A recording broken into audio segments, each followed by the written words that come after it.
নবী সাল্লাল্লাহু আলাইহি ওয়াসাল্লাম যে 4টি নদী দেখেছেন মেরাজে, তার একটি তো দেখলাম, আরেকটি হয়তো দেখতে পাবো ইনশাআল্লাহ। আসল যে দুটি জান্নাতে আছে আল্লাহ যেন সেগুলো আমাদেরকে প্রত্যক্ষ করার তৌফিক দান করেন। উগান্ডার বুক চিরে, সুদানের বুক চিরে, ইথিওপিয়ার বুক চিরে এই মরুভূমির দেশ মিশর টিকে আছে মূলত এই নদের উপরে, এই নদের পানির উপরে। আল্লাহ রাব্বুল আলামিনের বহু কুদরতের সাক্ষী, বহু ইতিহাসের সাক্ষী, বহু সভ্যতার সাক্ষী এবং কোরআন এবং সুন্নাহর আলোকে বহু গুরুত্বপূর্ণ তথ্যের সাথে যার সংযোগ রয়েছে। পানিগুলো কিন্তু বেশ স্বচ্ছ এবং পরিষ্কার এবং অনেক মাছ কিন্তু আমরা দেখতে পেয়েছি এখানে পানকড়ি তারা এখানে অবস্থান নিয়েছে, এটা তাদের মিটিং পয়েন্ট বলতে পারে। আসসালামু আলাইকুম ওয়া রাহমাতুল্লাহি ওয়া বারাকাতুহু। আলহামদুলিল্লাহ ওয়াসসালাতু ওয়াসসালামু আলা রাসূলিল্লাহ ওয়া বাদ। সুপ্রিয় দর্শক শ্রোতা ভাই বোন, আমার পেছনে যে নদী আপনারা দেখতে পাচ্ছেন, এই নদীর নাম শুনেননি এমন কোনো মানুষ হয়তো পৃথিবীতে খুব কমই আছে। এটা হলো সেই ঐতিহাসিক নীল নদ, যে নীল নদের কথা কোরআনে ইঙ্গিত করা হয়েছে, যে নীল নদের আলোচনা রয়েছে নবী করিম সাল্লাল্লাহু আলাইহি ওয়াসাল্লামের হাদিসে। যেই নীল নদের উপর দাঁড়িয়ে আছে পৃথিবীর অনেকগুলো সভ্যতা, যে নীল নদের উপর ভিত্তি করে নির্মিত হয়েছে মানব ইতিহাসের বহু বড় বড় ঘটনা। আমরা জানি কোরআনে কারীমে আল্লাহ রাব্বুল আলামিন মূসা আলাইহিস সালামের মাকে নির্দেশ করেছেন আনিকযিফিহি ফিত তাবুত ফাকযিফিহি ফিল ইয়াম, অর্থাৎ শিশু মূসাকে অত্যাচারী ফেরাউনের কবল থেকে রক্ষা করবার জন্য আল্লাহ তাআলা তার মাকে নির্দেশ করেছেন যে তুমি একটি কাঠের বাক্সে ভর্তি করে তাকে নদীতে ছেড়ে দাও। অনেক ইতিহাসবিদ এবং অনেক তাফসীরবিদদের মতে এটা সেই নদী যেটাকে আল ইয়াম বলে কোরআনে বোঝানো হয়েছে।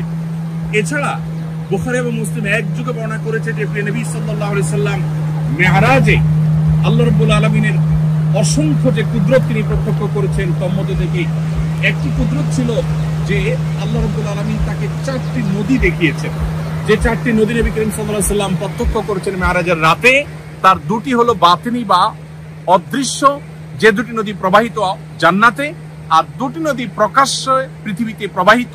তার একটি হলো এই নীল, আরেকটি হলো ইরাকের ফুরাত। এবং এই দুটি নদী সম্পর্কে নবী সাল্লাল্লাহু আলাইহি সাল্লাম বলেছেন এই দুটি এবং জান্নাতে প্রবাহমান যে দুটি নদী, এই উভয় বরং 4টি নদীর মূল সূত্র হলো সিদরাতুল মুনতাহার গোড়া। কিভাবে সেখান থেকে এটি প্রসারিত হয়েছে, প্রবাহিত হয়েছে, সেটা একমাত্র আল্লাহ তাআলা ভালো জানেন।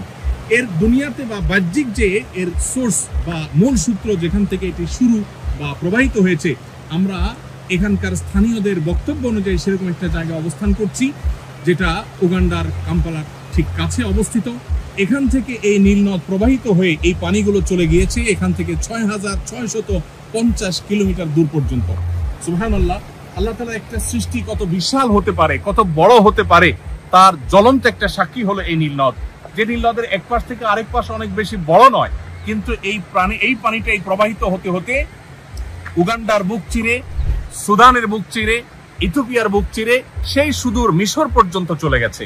এবং এই মরুভূমির দেশ মিশর টিকে আছে মূলত এই নদের উপরে, এই নদের পানির উপরে। আল্লাহ রাব্বুল আলামিনের বহু কুদরতের সাক্ষী, বহু ইতিহাসের সাক্ষী, বহু সভ্যতার সাক্ষী এবং কোরআন এবং সুন্নাহর আলোকে বহু গুরুত্বপূর্ণ তথ্যের সাথে যার সংযোগ রয়েছে, এটা সেই ঐতিহাসিক নীল নদ। আল্লাহ রাব্বুল আলামিন তার এই সমস্ত সৃষ্টি থেকে আমাদেরকে শিক্ষা গ্রহণ করবার তৌফিক দান করেন।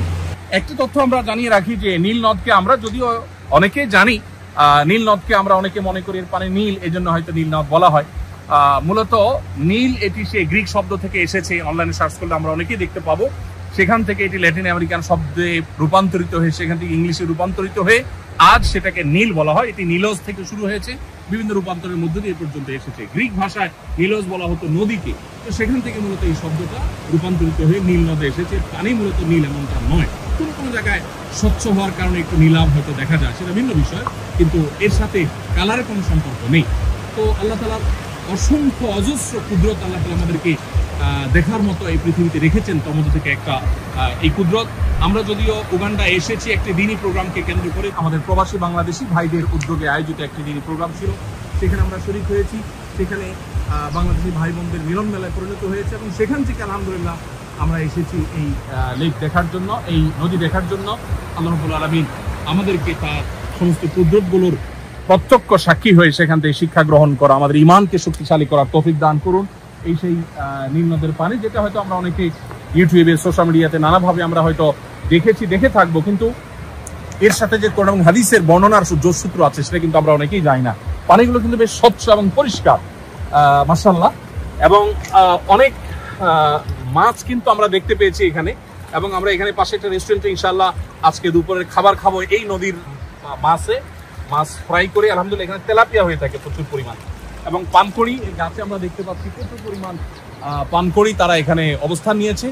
এই নদীর পানি থেকে তারা রিজিক আহরণ করে তারা সেখানে সমবেত হয়, আবার এখান থেকে তারা চলে যায়। এটা তাদের মিটিং পয়েন্ট বলতে পারি। তো আল্লাহ তাআলার এই কুদরতের সাক্ষী হতে পেরে সত্যি আমরা অনেক বেশি আনন্দিত, গর্বিত। আল্লাহ রাব্বুল আলামিনের কাছে শুকর আদায় করি। এবং আমাদের সাথে আলহামদুলিল্লাহ টিম মেম্বারদের মধ্যে শেখ আব্দুল্লাহ সাইফুল্লাহ ভাই সহ অন্যান্য ভাই ব্রাদার যারা আছেন সবাইকে ধন্যবাদ। সবাই মিলে আমরা আল্লাহ তাআলার একটা কুদরতকে প্রত্যক্ষ করলাম, আল্লাহর কুদরতের সাক্ষী হলাম। আল্লাহ রাব্বুল আলামিন নীল দেখার সুযোগ দিয়েছেন, আল্লাহ যেন ফোরাত যেন দেখান।